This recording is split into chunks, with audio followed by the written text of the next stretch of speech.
Today, President Trump is expected to speak with Ukrainian President Volodymyr Zelenskyy. Right now, the Ukrainian leader is in Paris. He's meeting with world leaders about security guarantees in the ongoing war with Russia. U.S. Special Envoy Steve Witkoff is also there.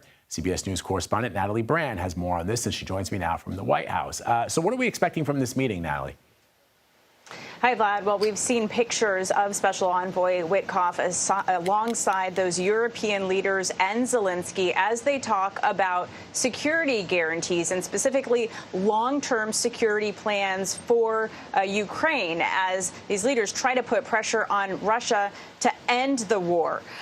Zelenskyy on social media, in speaking about this meeting, said that they discussed in detail each country's readiness to make a contribution to ensuring security on land, at sea, in the air, and in cyberspace. And he also said that the leaders share the same view that Russia is making every effort to drag out the negotiation process and prolong the war. European leaders saying Putin cannot be trusted. And remember that the White House has been pushing for these direct talks between Zelenskyy and Putin, something that they had hoped would have happened by now. The president had initially, as you remember, Vlad, put a 2-week deadline on this meeting between Zelenskyy and Putin following his direct meeting with Putin last month in Alaska. Yeah, that deadline came and went, and it was 8 months ago. The president said he could end the war in 24 hours. But more to the point of this meeting, it's been almost 3 weeks since he met with Vladimir Putin.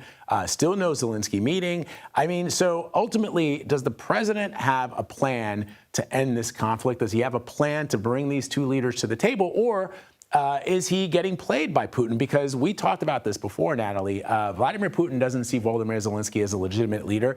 He already met with the president of the United States. He just met with Xi Jinping in China. Why would he, in his mind, ever want to meet with Zelenskyy unless he's compelled to by the president of the United States?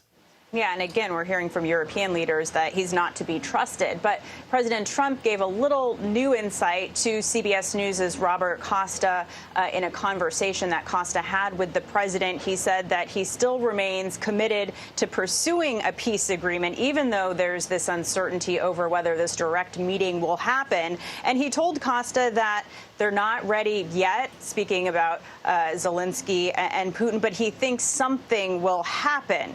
But again, we've not heard details from the president. He was also asked about this when reporters had the chance to ask him questions during that bilateral meeting yesterday with the Polish president. He was asked about, sanctions, what's the plan here? And he told reporters, if he's not happy with what Putin ultimately does, you'll see things happen. We just don't know what those things are, Vlad. Yeah, indeed. All right, Natalie, thank you very much. Appreciate it.